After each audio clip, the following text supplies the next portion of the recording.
Bienvenue sur Esprit de réussite. Ce que vous allez découvrir aujourd'hui va vous surprendre et vous motiver. Reste jusqu'à la fin pour ne rien rater. Imaginez un homme, un simple marchand de cola, qui par la seule force de sa volonté va bâtir l'un des empires les plus puissants de l'histoire africaine. Un homme que les colons français appelaient le Napoléon du Soudan. Pendant 16 ans, il a tenu tête à la plus grande puissance militaire de son époque. Pas d'avions, pas de tanks, pas d'usines modernes. Mais il avait quelque chose de plus dangereux. Une vision. Une Afrique unie et libre. Pourtant, son histoire s'achève dans les larmes, la trahison et l'exil. Aujourd'hui, je vais vous raconter l'ascension fulgurante et la chute déchirante de l'Almami Samori Touré. Préparez-vous, parce que cette histoire ne vous laissera pas indemne. L'enfant du Manding et le sacrifice d'un fils. Tout commence vers 1830, à Mignam-Baladougou, dans l'actuelle Guinée. Samori n'est pas né prince, c'est un dioula, un simple commerçant. Mais le destin va frapper à sa porte de la manière la plus cruelle. Sa mère, Sokona Kamara, est capturée lors d'un raid violent. Des cris, des flammes, des familles brisées. Et là, le jeune Samori fait l'impensable. Il s'offre lui-même en esclave pour libérer sa mère.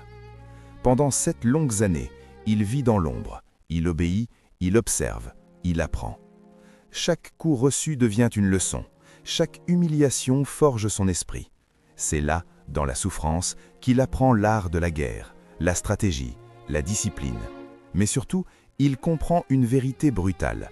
Dans ce monde, soit tu es le marteau, soit tu es l'enclume. Et ce jour-là, Samori fait un choix. Il ne sera plus jamais l'enclume. La naissance de l'Empire Wassoulou. À son retour, ce n'est plus le même homme.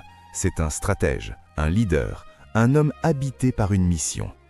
Il unifie les chefs locaux, un à un.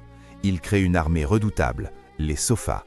Des soldats disciplinés, loyaux jusqu'à la mort, prêts à tout pour leur empire. En quelques années, Samori construit quelque chose d'extraordinaire, l'Empire du Wassoulou. Un territoire immense qui s'étend sur la Guinée, le Mali, la Côte d'Ivoire et la Sierra Leone. Mais il ne s'arrête pas là. Il modernise son armée. Il crée des ateliers capables de reproduire les fusils européens. Oui, il apprend de ses ennemis pour mieux les combattre. À son apogée, Samori Touré devient l'un des hommes les plus puissants d'Afrique de l'Ouest. Mais à l'horizon, les nuages s'assombrissent, car une autre force avance, froide, organisée, implacable. Les colons français. Avant d'entrer dans la partie la plus sombre de son histoire, j'ai une question pour vous. Samori a été trahi par certains de ses propres frères africains qui se sont alliés aux colons. Selon vous, est-ce que l'Afrique aurait été colonisée si nos rois étaient restés unis? Répondez en commentaire unité ou trahison. Votre avis m'intéresse énormément. La guerre des 16 ans et la terre brûlée. La guerre commence en 1882. Face à lui, une machine de guerre moderne. Canons, fusils, stratégie militaire avancée. Mais Samori n'est pas un homme ordinaire. Il devient une ombre, insaisissable. Quand les Français avancent, il disparaît. Quand il croit l'avoir vaincu, il renaît ailleurs. Et il met en place une stratégie terrifiante, la terre brûlée. Des villages entiers évacués, des récoltes incendiées, des puits rendus inutilisables. Quand les ennemis arrivent, il ne reste que le silence et des cendres. Mais derrière cette stratégie, il y a une souffrance immense. Des mères marchent pendant des jours, leurs enfants attachés au dos. Des vieillards tombent et ne se relèvent jamais. Le soleil brûle, la faim ronge, la peur ne les quitte jamais.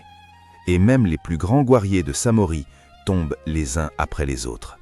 Chaque victoire coûte du sang, chaque décision brise un peu plus son cœur. La couronne devient un fardeau, une douleur silencieuse qu'il porte seul. La trahison et les dernières larmes. Le 29 septembre 1898, tout bascule. Épuisé, affaibli, entouré par la faim et les trahisons, Samori est surpris dans son campement à Guélémou, capturé. Mais ceux qui étaient présents racontent une chose troublante. Il n'a montré aucune peur, seulement une profonde tristesse, comme un homme qui savait que tout était terminé. On l'emmène loin, très loin, au Gabon, sur l'île de Ndjiolé, loin de sa terre, loin de son peuple, loin de ses ancêtres. Et le 2 juin 1900, l'empereur s'éteint, seul. Officiellement d'une pneumonie, mais dans le cœur de son peuple, une autre vérité existe. Samori Touré est mort, le cœur brisé. Brisé de voir son rêve s'effondrer. Samori Touré n'était pas parfait, mais il était un rempart, une preuve vivante que l'Afrique ne s'est pas soumise sans se battre. Ils ont capturé son corps, mais ils n'ont jamais capturé son esprit. Parce que tant qu'un homme se lève contre l'injustice, Samori Touré n'est pas mort. Si cette histoire vous a touché, si vous avez ressenti ne serait-ce qu'une partie de cette douleur, abonnez-vous. Ici, nous redonnons une voix à ceux que l'histoire a voulu faire taire. Partagez cette vidéo, parce qu'un peuple qui oublie ses héros est un peuple qui perd son avenir. On se retrouve très bientôt pour une nouvelle dose d'histoire.